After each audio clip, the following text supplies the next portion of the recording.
Hello everyone, welcome to my channel smart knowledge world. Friends, आज के video में हम सीखेंगे कि अगर हमें वेरिएबल्स को डिक्लेयर करना है प्रोग्राम के अंदर, उनसे वैल्यूज़ को प्रिंट कराना है, तो हम किस तरह से वेरिएबल्स को यूज़ करते हैं। इसके अलावा आज के वीडियो में हम स्कैनएफ का यूज़ भी सीखेंगे कि हम स्कैनएफ को किस तरह से यूज़ करते हैं और किस तरह से हम अपनी वैल्यूज़ को इनपुट कराते हैं। स्कैनएफ का यूज़ हमें क्यों करना पड़ता है अपने प्रोग्राम के अंदर।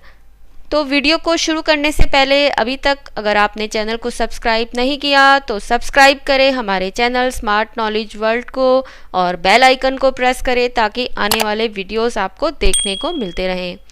तो लास्ट वीडियो में स्टूडेंट्स हमने सीखा था कि हम किस तरह से सी के प्रोग्राम में प्रिंटएफ फंक्शन को यूज़ करते हैं और आज के वीडियो में हम प्रिंटएफ के अंदर फॉर्मेट स्पेसिफायर को यूज़ करना सीखेंगे। हम अपने वेरिएबल्स को किस तरह से प्रिंट करते हैं, इसके अलावा आज हम स्कैनएफ का यूज़ भी सीखेंगे।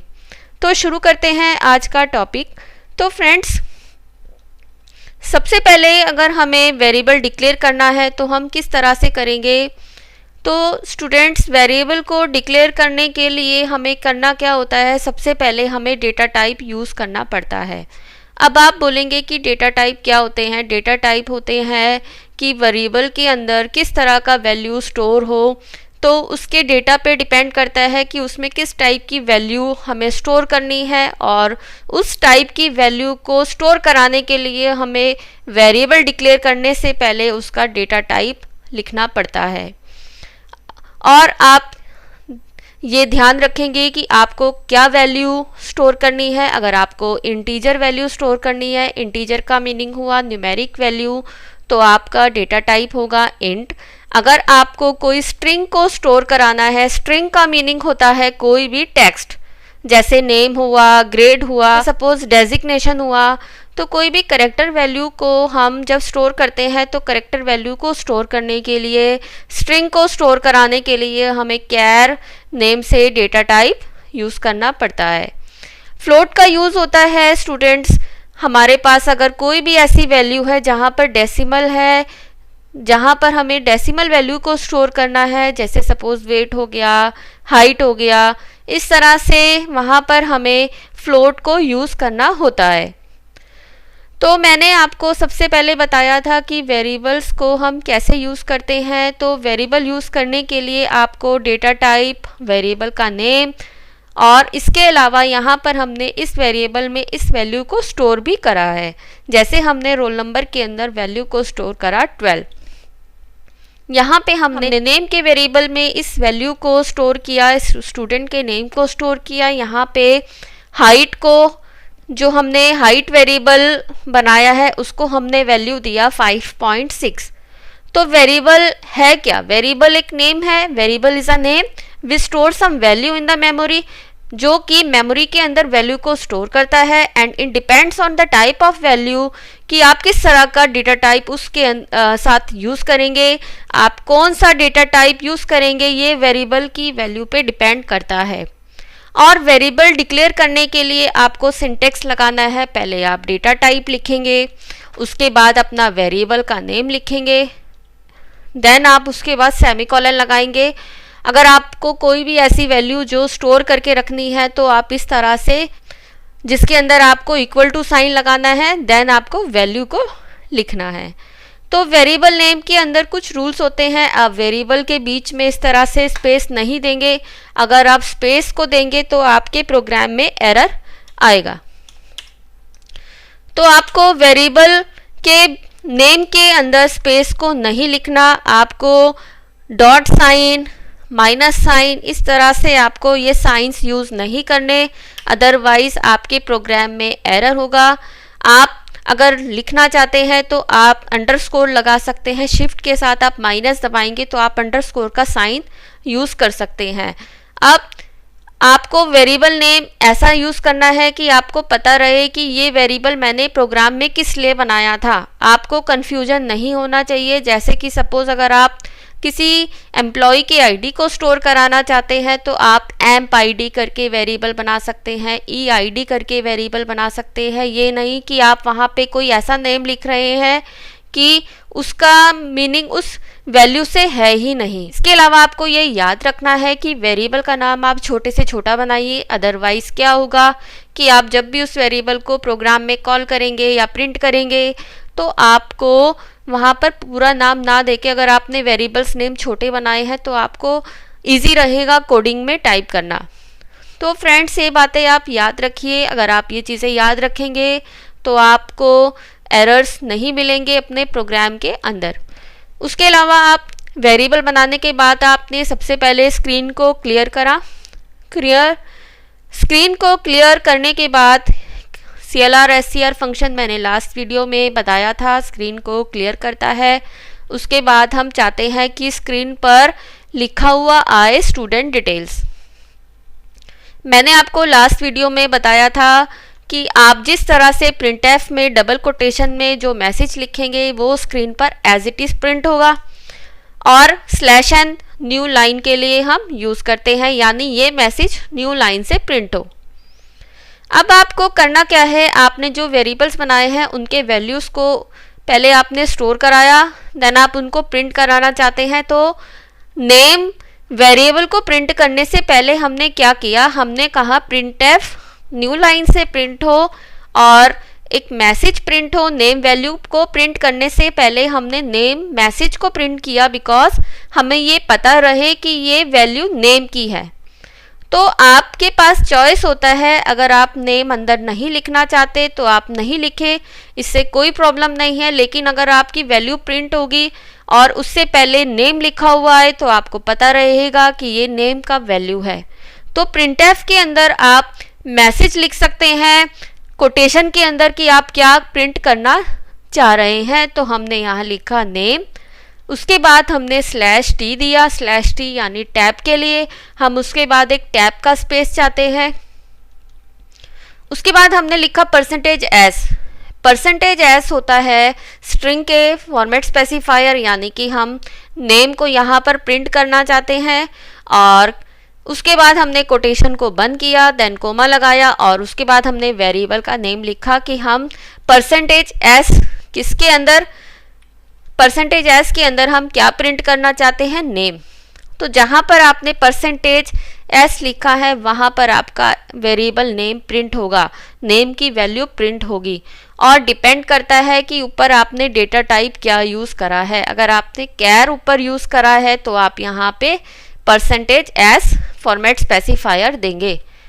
अगर आपने प्रोग्राम में डिक्लेरेशन के अंदर वेरिएबल को डिक्लेयर करते टाइम इंटीजर दिया है, इंट दिया है, तो आप %d का यूज़ करेंगे जब आप उस वेरिएबल को प्रिंट करेंगे। सिमिलरली अगर आपने ऊपर फ्लोट डेटा टाइप यूज़ किया है, मैंने आपको बताया था कि फ्लोट यूज़ करते हैं वहाँ पर जहाँ पे आपको डेसिमल वैल्यू स्टोर करनी है, तो आप फॉर्मेट स्पेसिफायर लगाएंगे %f, और उसके बाद कॉमा लगा के आप वेरिएबल नेम देंगे। वेरिएबल नेम आपका सेम होना चाहिए, जो नेम आपने प्रोग्राम में डिक्लेरेशन में यूज़ करा था वही आपको अपनी वैल्यूज़ को प्रिंट कराने के लिए यूज़ करना है। तो उसके बाद हम प्रोग्राम को सेव करते हैं और हम अपने प्रोग्राम को कंपाइल करते हैं, रन करते हैं। तो स्टूडेंट डिटेल्स हमारा सबसे पहले मैसेज आया, उसके बाद हमने printf में पहले नेम लिखा था तो नेम आया। उसके बाद हमने जहाँ पर %s दिया था एक टैब का स्पेस आया और हमारा वैल्यू प्रिंट हुआ नेम का। रोल नंबर के अंदर हमने जो मैसेज दिया था वहाँ पे %d जहाँ हमने लिखा था वहाँ पे वैल्यू प्रिंट हुई रोल नंबर वेरिएबल की, और हाइट के सामने हाइट की वैल्यू प्रिंट हुई। और आप जो ये 000 देख रहे हैं तो ये फ्लोट का यूज़ है। अगर आप फ्लोट डेटा टाइप यूज़ करते हैं तो आप इतने प्लेसेस तक डेसिमल पॉइंट को दिखा सकते हैं अपने प्रोग्राम में। तो स्टूडेंट्स हमने जो भी वैल्यू यहाँ पर स्टोर की थी अपने प्रोग्राम के अंदर, हमारा प्रोग्राम अभी उन्हीं वैल्यूज़ को प्रिंट कर रहा है। हमने प्रोग्राम में जो भी स्टैटिक वैल्यूज़ दिया था जो भी हमने ऊपर लिखा था हमारा प्रोग्राम उन्हीं वैल्यूज़ को प्रिंट कर रहा है। लेकिन अगर हम इस प्रोग्राम को किसी भी स्टूडेंट के लिए यूज़ करना चाहते हैं तो हर स्टूडेंट की डिटेल अलग होगी, हर एक स्टूडेंट का नेम होगा अलग, रोल नंबर अलग होगा, हाइट अलग हो सकती है।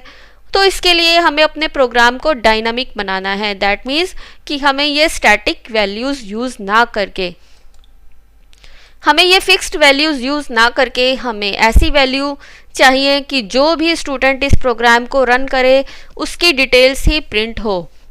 तो यहाँ पर अब आपको क्या करना होगा, आपको वैल्यूज़ रन टाइम पे एंटर करवानी है। रन टाइम दैट मीन्स जब आपका प्रोग्राम रन होता है तो यहाँ पर आपको हर एक वैल्यू को, नेम को, रोल नंबर को, हाइट को इनपुट करना है। और उस इनपुट को करने के लिए हमें यहाँ पर स्कैनएफ का यूज़ करना पड़ेगा। तो आपको समझ आ गया होगा कि स्कैनएफ क्यों यूज़ करते हैं। स्कैनएफ से हम अपनी वैल्यूज़ को डायनामिकली यानी कि एंटर कर सकते हैं रन टाइम पे। हम प्रोग्राम क्यों बनाते हैं, हम प्रोग्राम इसलिए बनाते हैं कि बनाने के बाद इसे कोई भी यूज़ कर सके। तो कोई भी स्टूडेंट जब प्रोग्राम रन करे वो जो वैल्यूज़ दे वही वैल्यूज़ प्रिंट हो।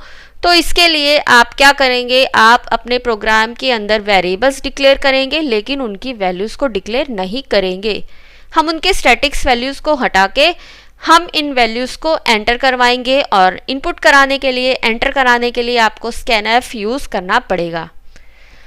तो अभी हम क्या करते हैं, हम इन स्टेटमेंट्स को जाके कमेंट बनाते हैं।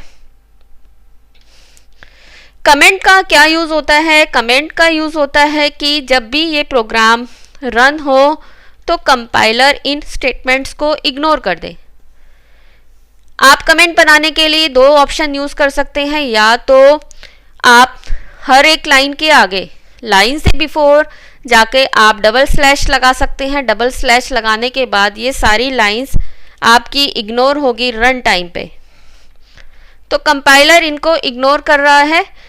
या फिर दूसरा तरीका है कि आप शुरू में लगाएंगे स्लैश स्टार, या फिर हम प्रोग्राम के जहाँ पे हम कमेंट बनाना शुरू करते हैं वहाँ से लिखेंगे स्लैश स्टार, और जहाँ तक हमें अपने प्रोग्राम को कमेंट करना है, जहाँ पे स्टार स्लैश लगाएंगे वहाँ तक आपका प्रोग्राम कमेंट हो जाएगा। तो बजाय कि आप हर एक लाइन के आगे स्लैश स्लैश लगाएं, आप इस तरह से स्लैश स्टार बिगनिंग में और स्लैश स्टार आपने आखिरी में लगाया, स्लैश स्टार यहाँ से लेके और यहाँ तक स्टार स्लैश यानी हमने कमेंट एंड करा है। तो ये जो पार्ट है हमारे प्रोग्राम का, ये कंपाइलर जो है इसको इग्नोर करेगा रन टाइम पे। अभी हम इसको इग्नोर क्यों कर रहे हैं, ताकि हम पहले वैल्यूज़ को इनपुट करना सीखें। जब वैल्यूज़ इनपुट होंगी तभी इनको हम प्रिंट करेंगे, और हम यहाँ से स्टैटिक वैल्यूज़ को हटा दे रहे हैं। तो हमने यहाँ पे एक वेरिएबल लिया रोल नंबर, हमने यहाँ पे एक वेरिएबल लिया नेम, और हमने लिखा यहाँ पर कि मैक्सिमम 20 कैरेक्टर तक का नेम इनपुट हो, और यहाँ पर हमने एक वेरिएबल लिया हाइट। फिर हमने स्क्रीन को खाली करा और हमने एंटर कराना है सबसे पहले रोल नंबर। तो हम मैसेज दिखाएंगे एंटर रोल नंबर, और मैसेज किस तरह से हम दिखाते हैं, प्रिंट एफ का यूज़ करके। हम स्क्रीन पर किससे प्रिंट कराते हैं, प्रिंट एफ से। तो हम लिखेंगे प्रिंट एफ, न्यू लाइन के अंदर हमने लिखा एंटर। एंटर के मैसेज को आप जैसे लिखेंगे वैसा ही स्क्रीन पर आएगा। आपने लिखा एंटर रोल नंबर।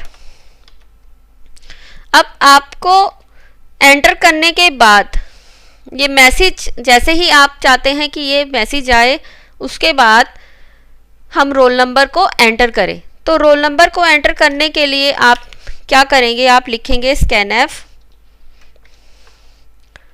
और %d, बिकॉज आपने इंट लिया है रोल नंबर को।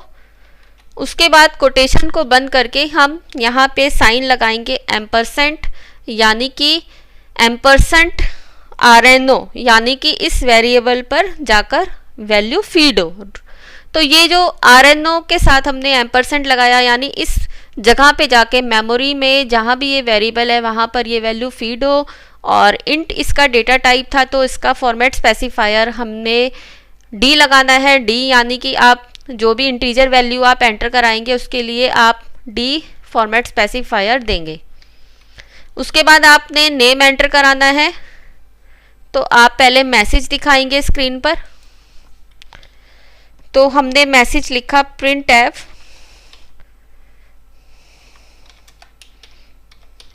Enter name. मैसेज के बाद हम चाहते हैं कि अब नेम एंटर हो, तो नेम को एंटर कराने के लिए हम स्कैनएफ लगाएंगे। स्कैनएफ का सिंटेक्स होता है स्कैनएफ। उसके बाद आपको कोटेशन में फॉर्मेट स्पेसिफायर देना है, स्ट्रिंग एंटर होनी है तो %s, और वेरिएबल का नेम एम्परसेंट के साथ आएगा, एम्परसेंट साइन जिसे एंड साइन भी बोलते हैं। शिफ्ट के साथ एंड दबाया हमने और हमने यहाँ पे वेरिएबल लिया नेम, तो यहाँ पर वैल्यू फीड होगी। उसके बाद हमने फिर से एक मैसेज दिखाया प्रिंट एफ, और अब हमने क्या एंटर करवाना है, हमें एंटर करवाना है जैसे कि हाइट। हम लिखेंगे एंटर हाइट। अब स्कैनएफ और हाइट जो है फ्लोट है, डेसिमल प्लेसेस भी हैं यहाँ पर, डेसिमल के बाद कुछ भी हाइट एंटर कर सकता है यूज़र। तो पॉइंट लगाने के लिए जो वैल्यू आप लगाते हैं फॉर्मेट स्पेसिफायर वो f लगाएंगे, %f, और वेरिएबल का नेम है एम्परसेंट के साथ वेरिएबल नेम हाइट। तो ये वैल्यूज़ हम जो है तो इस तरह से हम ये वैल्यूज़ एंटर करवाएंगे। तो प्रिंटएफ क्या करेगा, प्रिंटएफ हमें मैसेज दिखाएगा कि ये चीज़ एंटर करो। प्रिंटएफ लगाना ज़रूरी नहीं था, यहाँ पे हम सीधा स्कैनएफ भी कर सकते थे, लेकिन अगर हम स्कैनएफ करते तो हमें क्या पता होगा कि हमें पहले नेम एंटर करना है या हमें पहले हाइट एंटर करनी है, हमें ये नहीं पता। तो इसके लिए हमें पहले प्रिंटएफ लगाना है। हम प्रिंटएफ से मैसेज दिखाएंगे कि हमें ये एंटर कराना है, और स्कैनएफ से हम उस वैल्यू को फीड कराएंगे मेमोरी में, और हम किस वेरिएबल में वैल्यू को फीड करा रहे हैं हमें उसका नेम लिखना है और उसका फॉर्मेट स्पेसिफायर भी हमें देना है। तो हम प्रोग्राम को सेव करते हैं। अब हम कंपाइल करते हैं अपने प्रोग्राम को, रन करते हैं कंट्रोल F9 से। तो हमने यहाँ पे रोल नंबर लिखा 1 सपोज। अब हम जो भी नेम यहाँ पे लिखेंगे वो एंटर हो जाएगा, और हम हाइट लिखते हैं जैसे हमने हाइट लिखा। और तो इस तरह से अब हमारा जो प्रोग्राम है उसकी वैल्यूज़ फिक्स्ड वैल्यूज़ ना होके, यानी कि जो हमने पिछला प्रोग्राम देखा था अभी, हमारी वैल्यूज़ जो प्रोग्राम में ऊपर डिक्लेयर थी वही वैल्यूज़ हमारी प्रिंट हो रही थी, लेकिन अब हमारी वैल्यूज़ रन टाइम पे चेंज हो जाएंगी डायनामिकली। यूज़र जो भी वैल्यूज़ देगा, कोई भी स्टूडेंट जो वैल्यूज़ उसमें फीड करेगा वही वैल्यूज़ हमारी प्रिंट होगी प्रिंटएफ से। तो हमने जो पार्ट अपने प्रोग्राम का कमेंट बनाया था, यानी कि कंपाइलर इन चीज़ों को इग्नोर कर रहा था, अब हम इस कमेंट को रिमूव करते हैं और हम /* का साइन हटाते हैं यहाँ से। तो ये पार्ट अब हमारे प्रोग्राम का रन हो जाएगा। तो हम इनपुट करने के बाद सारी डिटेल्स को प्रिंट कराएंगे। हम स्टूडेंट डिटेल्स मैसेज लिखेंगे, उसके बाद हम नेम के सामने नेम को प्रिंट कराएंगे, रोल नंबर के सामने रोल नंबर को प्रिंट कराएंगे, हाइट के सामने हाइट को प्रिंट कराएंगे, और नेम के अंदर हमें फॉर्मेट स्पेसिफायर s देना है, यानी कि यहाँ पे कोई भी वैल्यू आपको स्ट्रिंग की प्रिंट करनी है तो आप %s लिखेंगे, और अगर आपको इंटीजर वैल्यू प्रिंट करनी है %d फॉर्मेट स्पेसिफायर देंगे। हाइट के अंदर डेसिमल वैल्यू है तो आप फ्लोट के लिए f लगाएंगे %f। तो जितनी भी वैल्यूज़ यूज़र ऊपर फीड करेगा वो सारी वैल्यूज़ यहाँ पे दोबारा प्रिंट होगी। तो हमने अपने प्रोग्राम से कमेंट को हटा दिया है। पहले आपको समझ आ गया होगा कि कमेंट से वो पार्ट अभी रन नहीं हो रहा था, अब हमने कमेंट रिमूव कर दिया। अब हमारे प्रोग्राम्स का ये वाला पार्ट रन होगा। तो अब इस प्रोग्राम का ये पार्ट रन होगा, बिकॉज पहले हमने रन क्यों नहीं करा, क्योंकि जब हमने वैल्यूज़ ही एंटर नहीं करी तो हम प्रिंट क्या कराते। तो पहले वैल्यूज़ को फीड कराया, उसके बाद हमने उनको प्रिंट कराया। अब हम देखते हैं कंट्रोल F9 से जब हम अपने प्रोग्राम को रन करते हैं, अब यहाँ पे हम रोल नंबर लिखते हैं 6।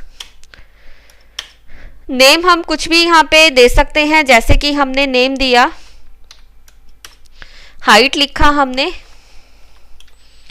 तो ये वैल्यूज़ हमने फीड करी। यहाँ तक हमारा स्कैनएफ हो गया है और जो वैल्यूज़ आपने फीड करी वही वैल्यूज़ आपकी प्रिंट हुई। नेम मैसेज के सामने नेम का वैल्यू प्रिंट हो रहा है, रोल नंबर मैसेज के सामने रोल नंबर का वैल्यू जो भी आपने रोल नंबर पास किया, और हाइट के सामने हाइट का वैल्यू प्रिंट हुआ जो भी हाइट हमने पास करी, यानी कि हमने इनपुट की। अब हम इस प्रोग्राम को फिर से रन करते हैं और अब हम यहाँ पे चेंज कर देते हैं वैल्यूज़ को। हम अपना वैल्यूज़ जो है बार बार चेंज कर सकते हैं। हम कोई भी वैल्यूज़ यहाँ पे, जो भी वैल्यूज़ हम रन टाइम पे देंगे वही वैल्यू हमारी प्रिंट हो गई।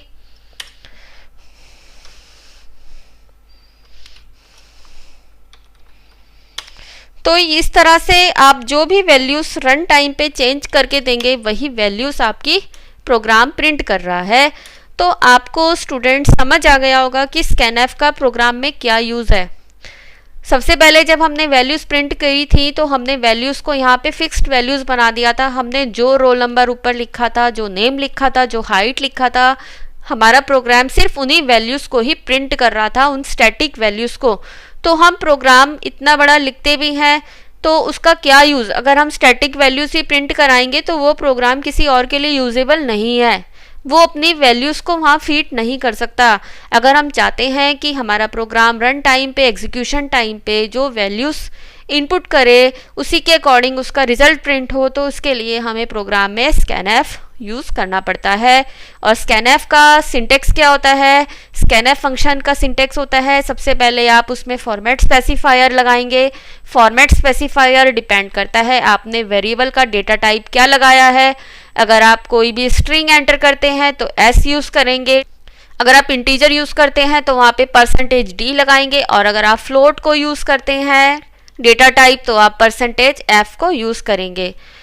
तो आप जब वेरिएबल्स को इनपुट करेंगे तो वहाँ पे आपको एम्परसेंड साइन लगाना है। तो इस तरह से हमने प्रिंटएफ करके पहले मैसेज दिया, फिर हमने वैल्यूज़ को एक एक करके फीड कराया, और फिर हमने उन वैल्यूज़ को जो हमने फीड करी उनको ही हमने इस तरह से प्रिंट किया। इसके अलावा अगर आप /t यहाँ पर 2 बार देंगे तो आपको 2 बार स्पेस मिलेगा टैब का। इस तरह से हमने 2 बार /t कर दिया है तो हमारे प्रोग्राम में 2 बार स्पेस आएगा। और हम अपने प्रोग्राम को रन करते हैं। अब हम जो भी वैल्यूज़ प्रिंट करते हैं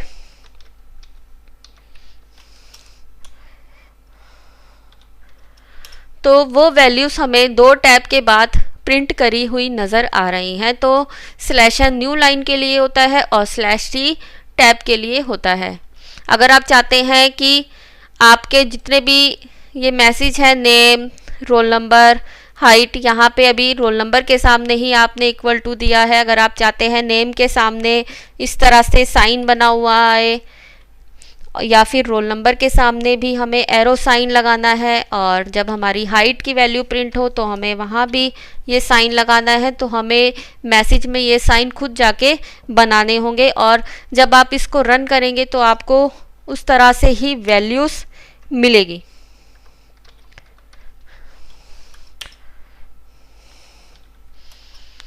तो आप जिस तरह से प्रिंट मैसेज देंगे प्रिंटएफ में, उसके बाद आप वेरिएबल लिखेंगे तो आपका वेरिएबल प्रिंट होने से पहले वही मैसेज प्रिंट होगा जो आपने वहाँ पर जिस तरह से आप प्रिंटएफ के अंदर देंगे।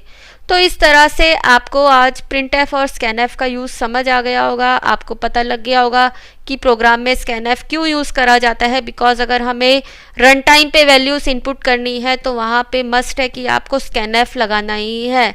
बिना स्कैनएफ के आप अपने प्रोग्राम को रन टाइम पे एग्जीक्यूट कराने के लिए आप चाहते हैं कि अगर हमें नई वैल्यूज़ बार बार देनी है तो उसके लिए ही आपको स्कैनएफ यूज़ करना पड़ता है। अदरवाइज़ आप सिर्फ प्रिंटएफ करके अपने प्रोग्राम में स्टैटिक वैल्यूज़ को ही प्रिंट कर सकते हैं जिसका नेक्स्ट टाइम प्रोग्राम का कोई यूज़ नहीं है।